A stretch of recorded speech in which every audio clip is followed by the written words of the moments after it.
over. Nazi Germany's Third Reich has fallen. Those responsible for the Holocaust's worst crimes are fleeing.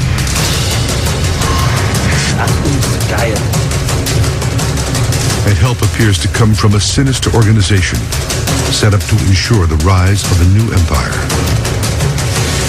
A Fourth Reich. The name of this organization: Odessa.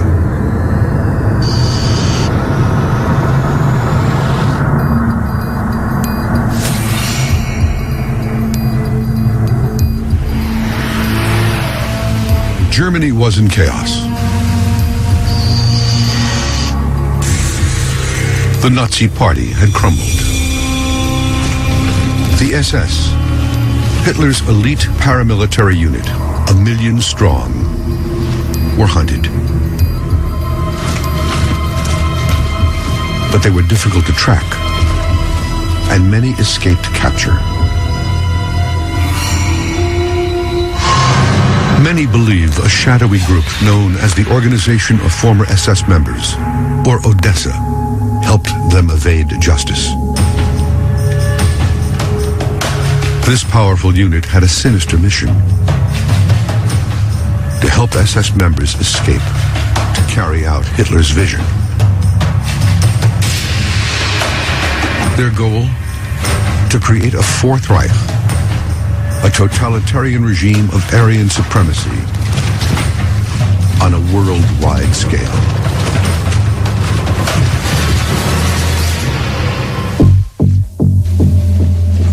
This organization was first uncovered by famed Nazi hunter Simon Wiesenthal. There was a period immediately after the Second World War when British and American organizations did pursue the Nazis with some rigor, but then that dropped off. So it was in the interests of Nazi hunters like Wiesenthal to make sure that the West took an interest in pursuing Nazi criminals. It was later made public by novelist Frederick Forsyth for his bestseller, The Odessa File. Wiesenthal hoped by manipulating Forsyth's novel that he could actually proceed further with the prosecution of certain Nazi war criminals, would therefore be exposed in a popular novel. Many questioned the legitimacy of Odessa, but Wiesenthal claimed that the organization was real. Wiesenthal seems to have clung to the idea that the Odessa organization existed as a sort of mammoth organization. He first seems to have heard about it from an SS officer. But there are few documents that mention Odessa by name. And most German officials deny the existence of the highly organized, centrally funded group portrayed in the novel. Yet some facts are beyond dispute. 150,000 Nazis were accused of war crimes, but only 30,000 were ever tried, and even fewer convicted, most immediately after the war. Some of the most evil, like Joseph Mengele and Martin Bormann, were never brought to trial.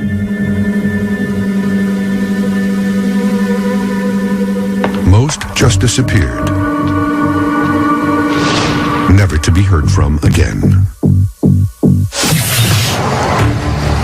Now, Mystery Quest will investigate whether the secret network called Odessa existed.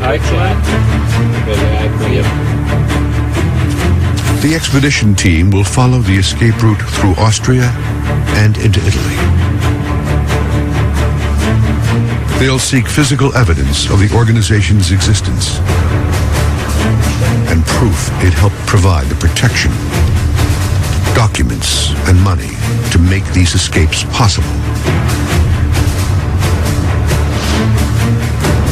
The science team will be searching for evidence that not only did Odessa exist, but the German government actively sought to cover up its existence. To do this, They'll investigate a report that claims one high-ranking SS officer's death was faked in order to conceal his escape to South America. Mystery Quest will also examine the theory that rogue elements inside organizations like the Red Cross and the Catholic Church helped Odessa. And they'll investigate the theory that the idea for Odessa traced back to Hitler's most trusted staff members.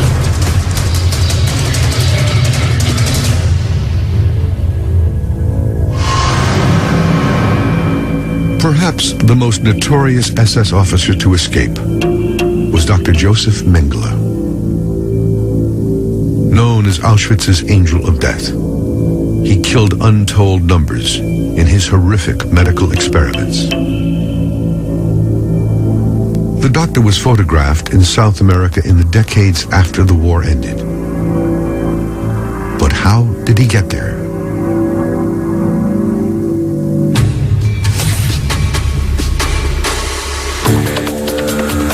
Goni is a journalist. He has spent years tracking the escape routes SS members like Mengele used. The trail has led him to Innsbruck, Austria, where he is examining a file buried in a state archive. The document is a rare written record of Odessa's existence.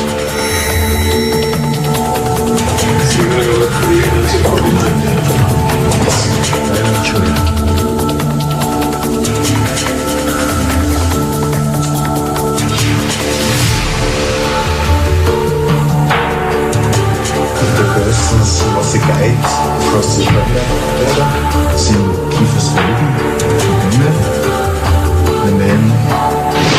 This document is extremely revealing. It confirms the idea that there was an organization at work smuggling Nazis out of Europe. In this case, it involves 4 people in Innsbruck who were smuggling Nazis across the border from Austria into Italy over the Brenner Pass.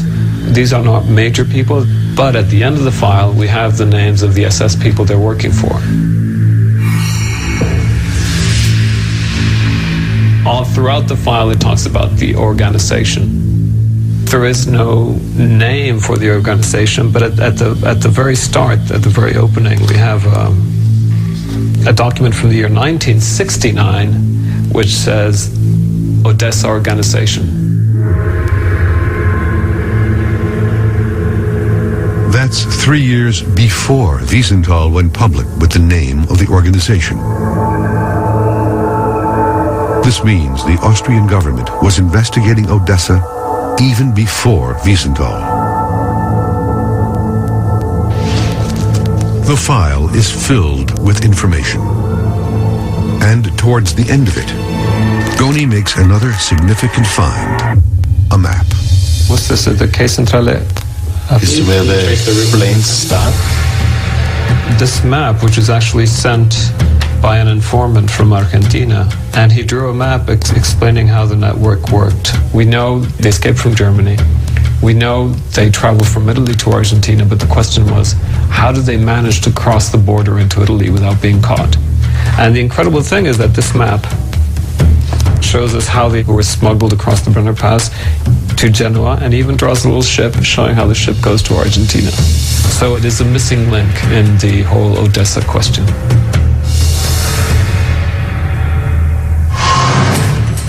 And the trail leads to the Tyrol region of Austria.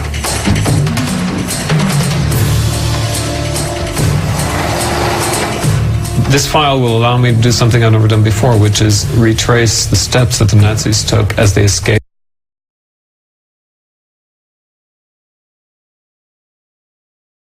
from Austria into Italy.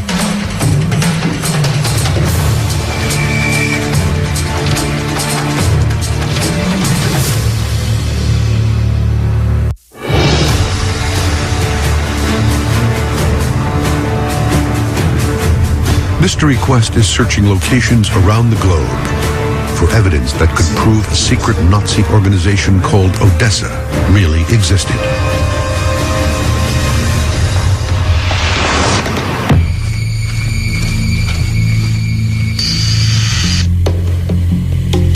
There is one document that appears to be evidence of the beginnings of Odessa. It is called the Maison Rouge Report. Declassified in 2000, it details a secret meeting that took place on August 10th, 1944. The document tells of a conference between Germany's top industrialists and SS leaders in Strasbourg, France, at a hotel called Maison Rouge.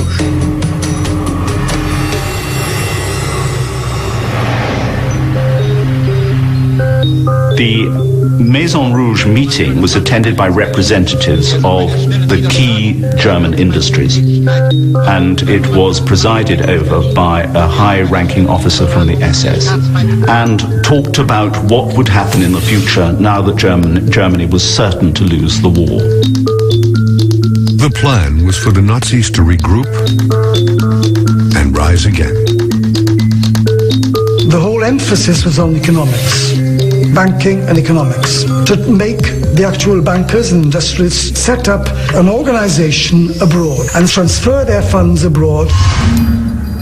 The report detailed the plan to set up companies near sources of hydroelectric power, where high-ranking Nazi officers could hide out and pretend to study water resources while secretly developing weapons to take back power. At least one fugitive SS officer is known to have held just such a position. The infamous Adolf Eichmann. He worked for a hydroelectric company in Argentina after he escaped from Germany. If you try and track finances to and fro, you come across some very interesting anomalies and instances between Europe and Latin America. Some believe this meeting was the birthplace of Odessa. But there has always been controversy about whether the meeting ever really happened. Instead, many historians believe top Nazis got away with the help of individual Nazi sympathizers scattered around the world. Still others believe rogue priests in the Catholic Church were responsible.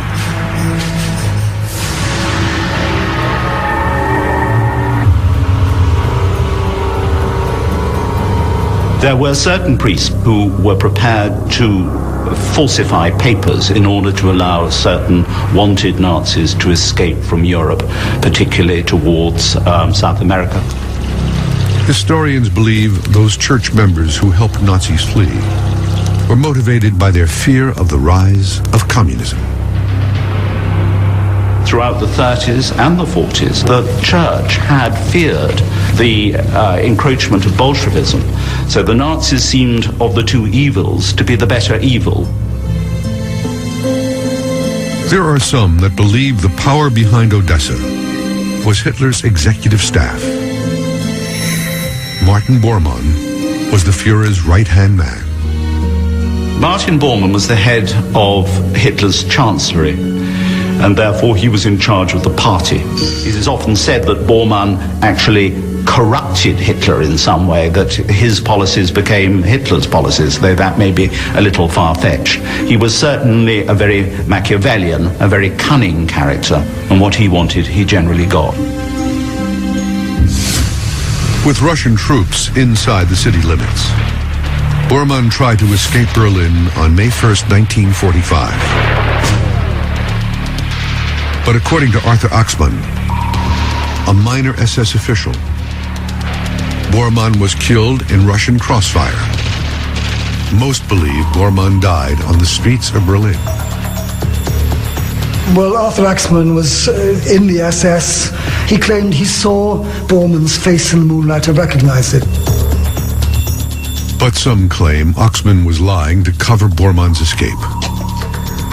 When Allied forces went to look for the body, it was nowhere to be found. Bormann was tried at Nuremberg in absentia, where Axmann testified.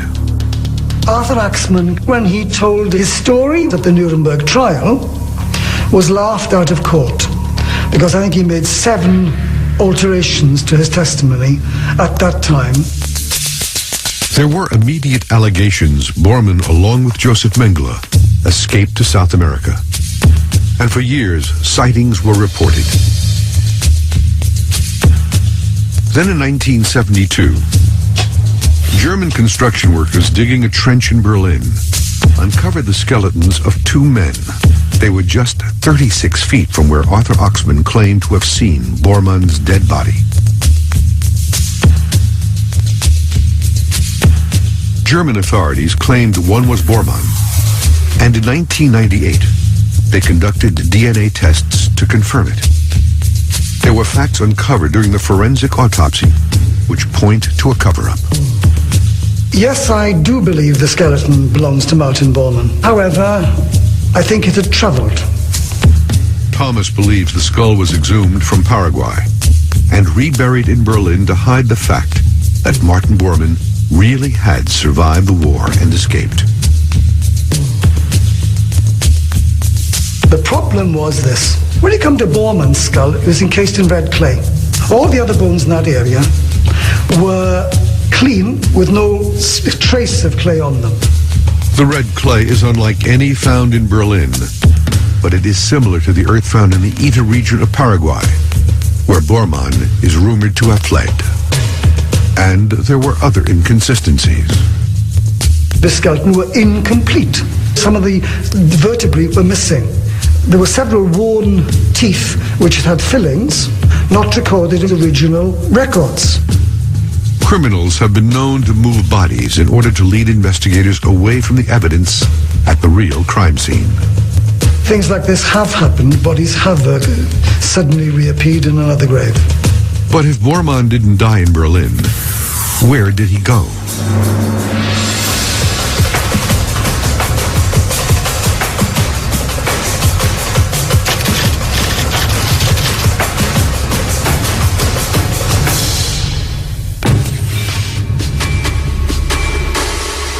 Graham Wood is a journalist researching the link between Bormann and Odessa. He begins his hunt with a clue in Asunción, the capital of Paraguay. Here we have someone claiming that Martin Bormann was in Paraguay and that he died in 1959.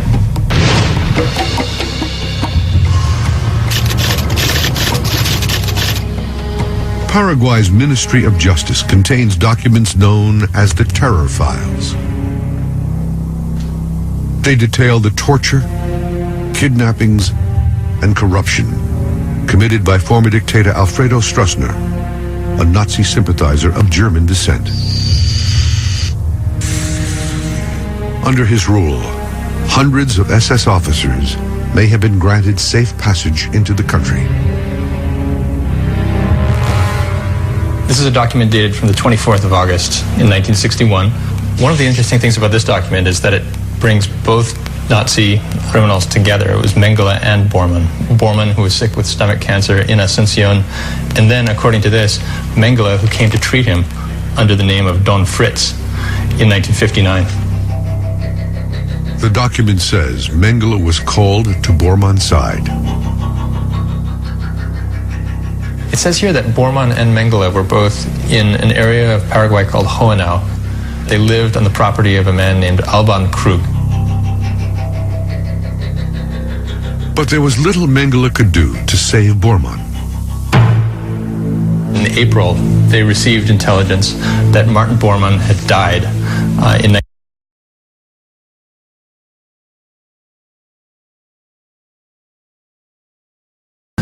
1959 in Asunción of stomach cancer, and that soon afterward his body was taken to a cemetery in Ita, Paraguay. If this is true, it's truly shocking.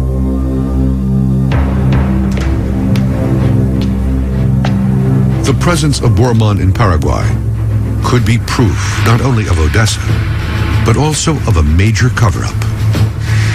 There's the mention of a lot of places, a lot of names, and if there was a network of people who were trying to help Mengele and Bormann, we have a pretty good sense from these documents of where we would want to go in Paraguay to find out who they were and where they were.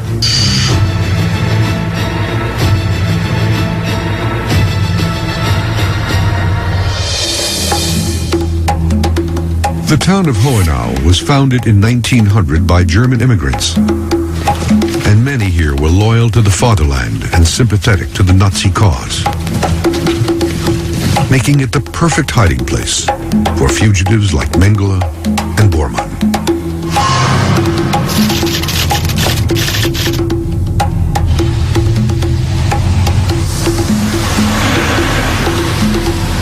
Wood finds a shipping company named Krug, the same as the man alleged to have housed Mengele and Bormann.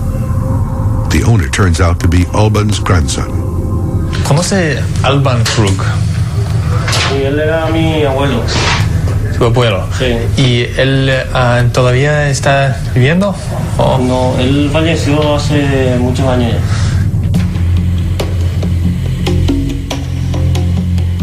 He's too young to remember Bormann or Mengele, ¿Dónde está? but tells Wood the farmhouse they stayed in is on the outskirts of town. Wood discovers it off a remote, muddy road. It was sold years ago by the family. In the archive, we kept seeing the name Alban Krug, and that's his farmhouse right there. Josef Mengele, according to the documents, lived there, and so did Martin Bormann. Mengele, we know, was there for about 15 months, and we can see why he would have come to a place like this. This is the middle of nowhere in southern Paraguay. It was very, very difficult for us to reach here, and no way to find his place unless you really know where you're going.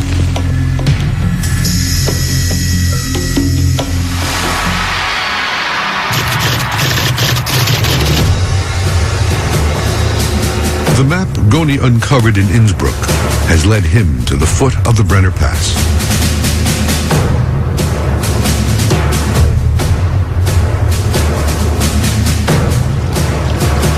Nazi war criminals were able to safely flee from Germany into Italy, undetected, using this mountain pass. In this idyllic mountain village on the border between Austria and Italy is where some of the most nefarious war criminals who escaped Europe after the war went through. Behind me is the guest house Venaders. We're on the Austrian side of the border with Italy. Just past the inn, there's a high mountain church protecting the opening to the pass. Documents are great for telling us the hard facts of history, but there's nothing like being on the actual spot itself.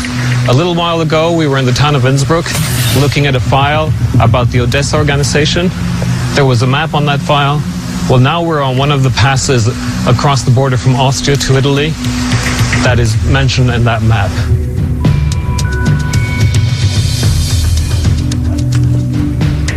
The trail is steep and exhausting, but Goni reaches the top. This is the highest point in the Brenner Pass. There's the border. Over there is Austria, Germany, for all the Nazis who crossed right here. I mean, on that side there was justice, accounting for their crimes, the Nuremberg trials, and on this side is freedom.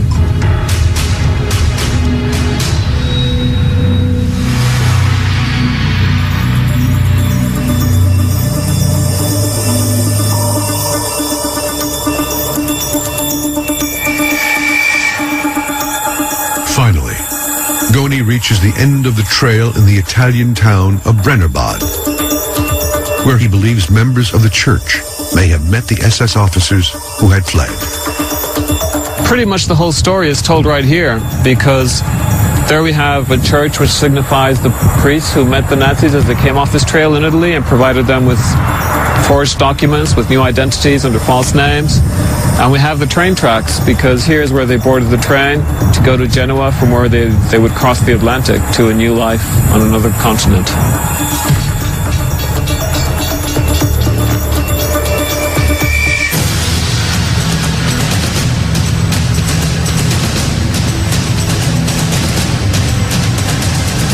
It's a hard pill to swallow, but our duty is to trying to get as close to the truth as we possibly can.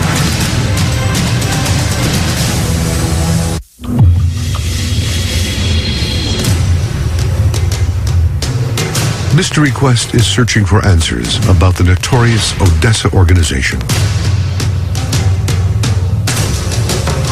trying to explain how some of the most villainous Nazi war criminals could escape without a trace and without explanation.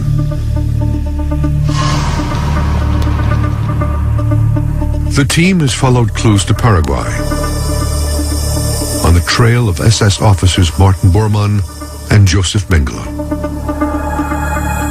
They're looking for evidence that would indicate that Bormann escaped to South America following the war.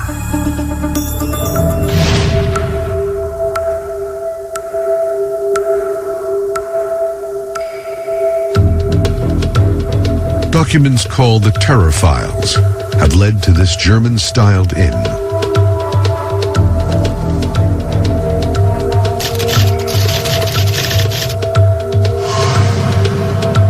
Mengele and other Nazis would have found a lot of German sympathizers here in southern Paraguay, and particularly in this area.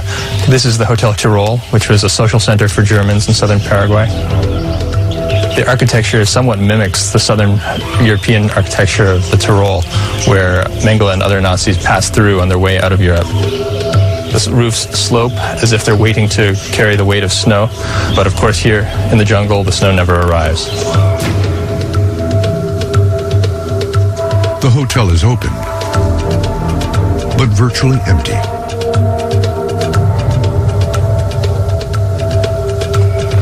Wood finds a row of rooms slightly removed from the rest of the hotel. Among them is room 26, which he discovered in earlier research. According to Simon Wiesenthal, in the early 1960s, Mengele knew that he was a wanted man and he was being hunted everywhere he stayed. In this room, which he occupied in 1962, he received a phone call at 1 o'clock in the morning and immediately ran away. He scampered into the street in his pajamas. Soon after, a group of men arrived at the Tyrol, demanded to see his room, stormed it, and found it just recently vacated.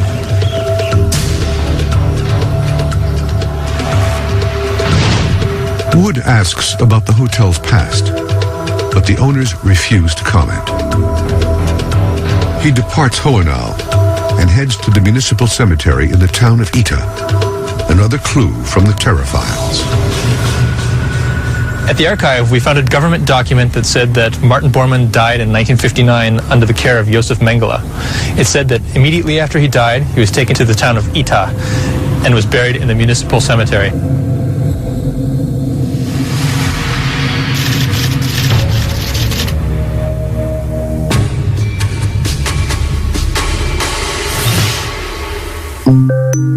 Geophysicist Neil Anderson has studied archaeological sites around the globe. Now he will help Wood examine Bormann's suspected gravesite.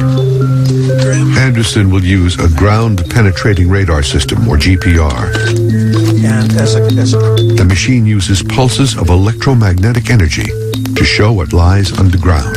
It will allow them to determine if Bormann's body was dug up and moved.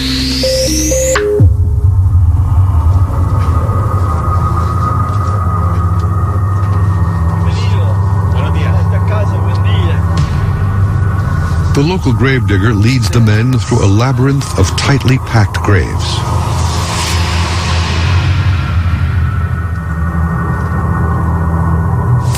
They come to a small plot that is unmarked. So it was just...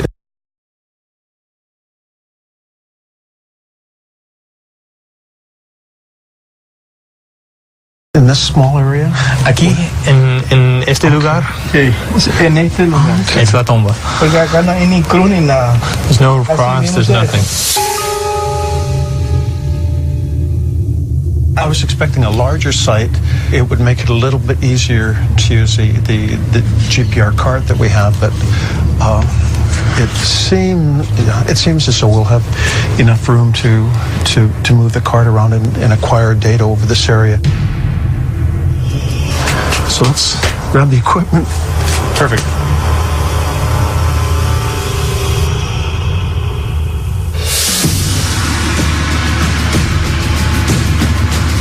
Uki Goni has been tracking the path of SS officers fleeing Nazi Germany to the port city of Genoa, Italy.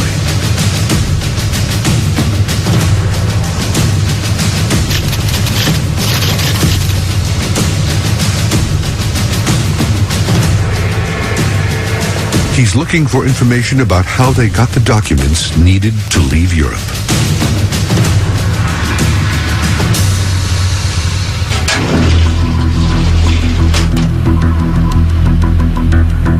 We're at the offices of the main newspaper here in Genova. They've done some big research on the Nazis in this town. Goni combs through the photographs and articles. Then, something startling. Eichmann's Red Cross passport. Adolf Eichmann is known as the architect of the Holocaust. Charged with the final solution, he organized the transportation of millions to the Nazi death camps. The passport allowed Eichmann to flee Europe in 1950, using the alias Ricardo Clement. The sponsor for the passport application was a priest from a local Genoa church. We've got the addresses of the priest who signed these documents. Goni finds a picture of the priest. This is an exciting moment for me because I've been studying on these documents quite a few years about how the Nazis came through Italy on their way to South America. But now we've got the exact addresses where they stayed in Genoa, the names of the priests who helped them. This could prove there was a true relationship between these organizations and Odessa. We're going to go check out on these addresses of these churches, of these hotels where the Nazis stayed. We're going to put the documents up against hard reality and see what we come up with.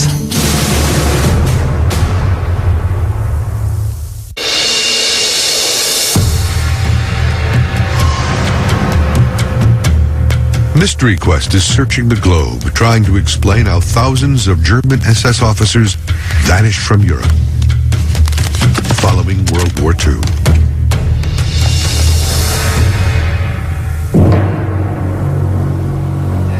For decades, rumors have swirled about a covert organization named Odessa that was dedicated to reviving the Nazi cause. Many believe the only way this could have happened is with the help of powerful organizations. The Red Cross passport of SS officer Adolf Eichmann was discovered in Genoa, Italy, and could be the key to verifying the group's existence. Uki Goni is at the Church of San Antonio di Pegli. The reason we're here is because I found this copy in the archives of Eichmann's Red Cross passport, and it's signed by Father Eduardo Domator. We were able to track him down. He was the priest here at San Antonio de Pegli. Eichmann used the alias Ricardo Clement. Father Domator of the church signed, verifying that Eichmann was actually Clement. He came to this church. That's the first thing he did, to see Father Domator, who took him to the Red Cross office to give him a passport. And he got it thanks to the church's intervention.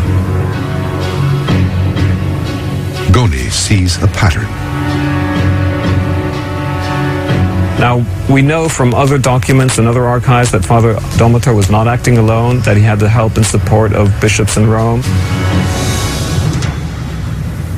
The evidence seems to reveal the church at least had knowledge of an organized effort to help Nazis escape. But when Goni tries to get more information, he is turned away. We asked for permission to film inside the church, to speak to the parish priest, to find if there were any records about Father Domator, to see if there were any pictures of him. We weren't allowed, which probably goes to show how even 60 years on, some people are still trying to put a wall, between us and the information that would allow us to know exactly how this operation worked.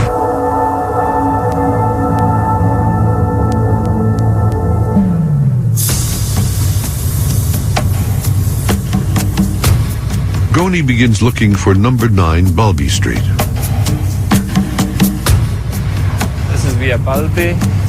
The location of an inn called the Pensione San Carlo that allegedly housed Eichmann before he left for South America.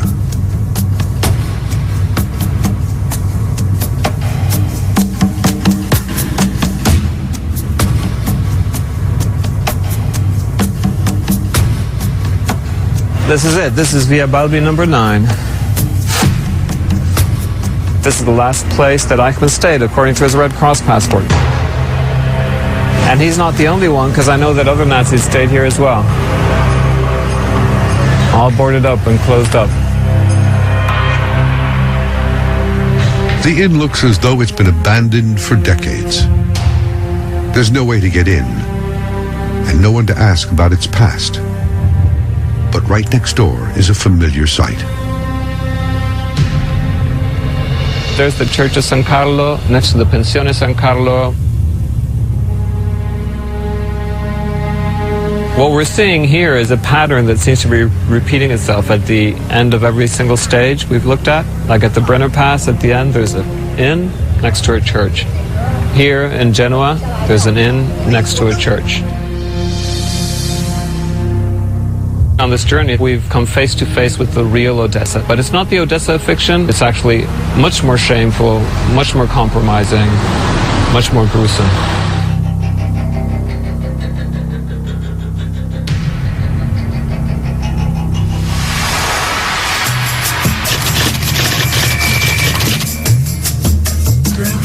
In Paraguay, Mystery Quest is searching for more evidence that high-ranking SS officer Martin Bormann escaped here after the war.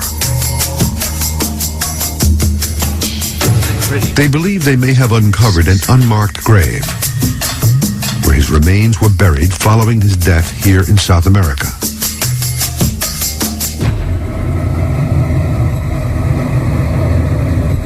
The team's theory is that Bormann's body was dug up and returned to Germany as part of a cover-up. They'll use ground-penetrating radar to examine the grave to see if there's a body in it.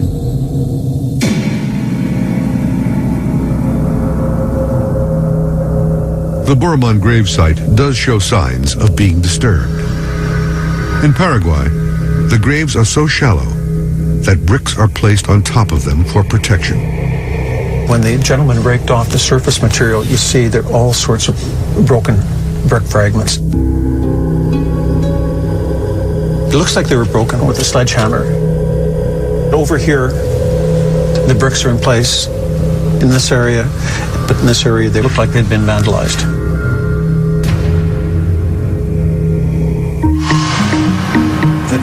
The team is ready to deploy the radar.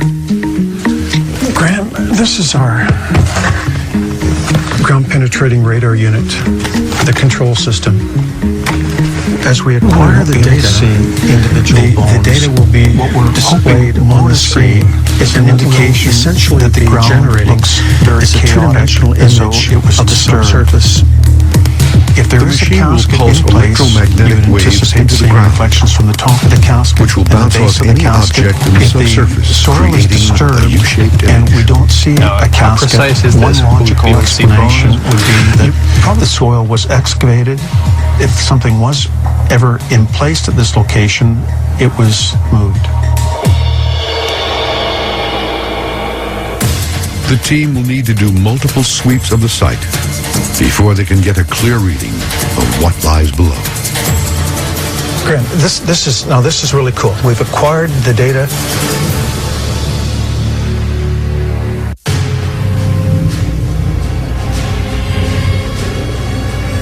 Mystery Quest has undertaken an expedition across the globe to try to unlock the mystery surrounding the covert Nazi organization known as Odessa. This forensic expert believes there was an elaborate cover-up of the death of a high-ranking SS officer. This geophysicist is looking for evidence of that cover-up. And this journalist believes he's found proof that Nazis were smuggled out of Europe through Italy.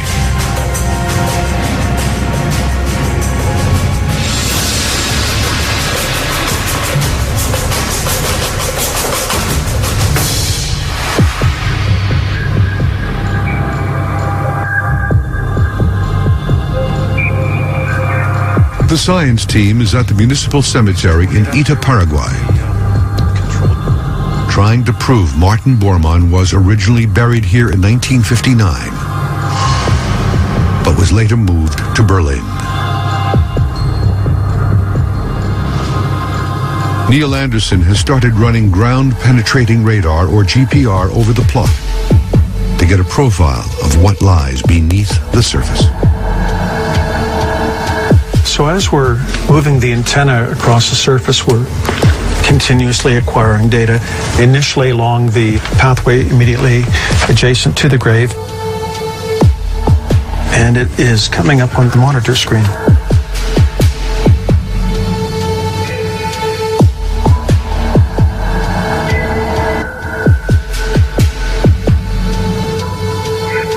So what I see on the screen right now is some wavy lines up near the surface, and then some wavy lines about 3.5, 4 feet under. Exactly.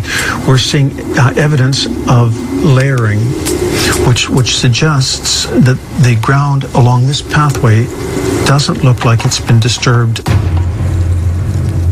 But the machine will make 4 more passes over the gravesite before a complete image of the subsurface is revealed.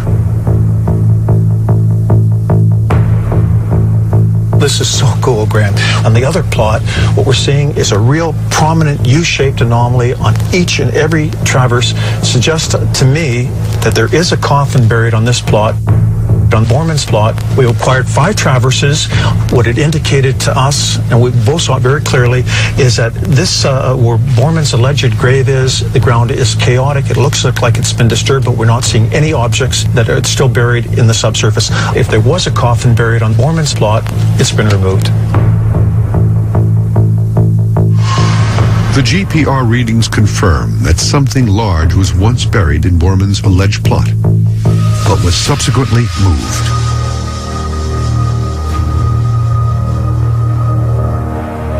Even though the gravediggers said that Bormann was buried here before, there doesn't seem to be anything at all.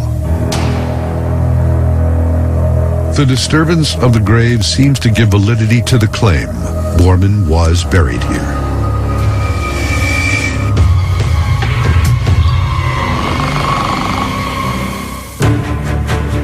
Mystery Quest has discovered some important new evidence that could help confirm the existence of Odessa. The expedition uncovered a never-before-seen map in an Austrian archive, revealing that a network of people were working together to smuggle Nazi war criminals to safety.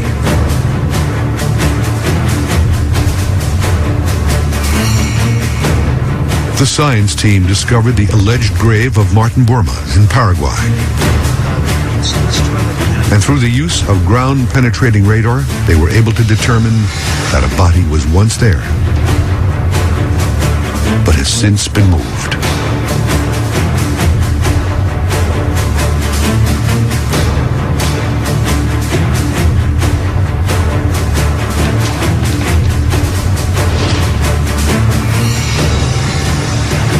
What this journey really points out to us is what the real Odessa was like.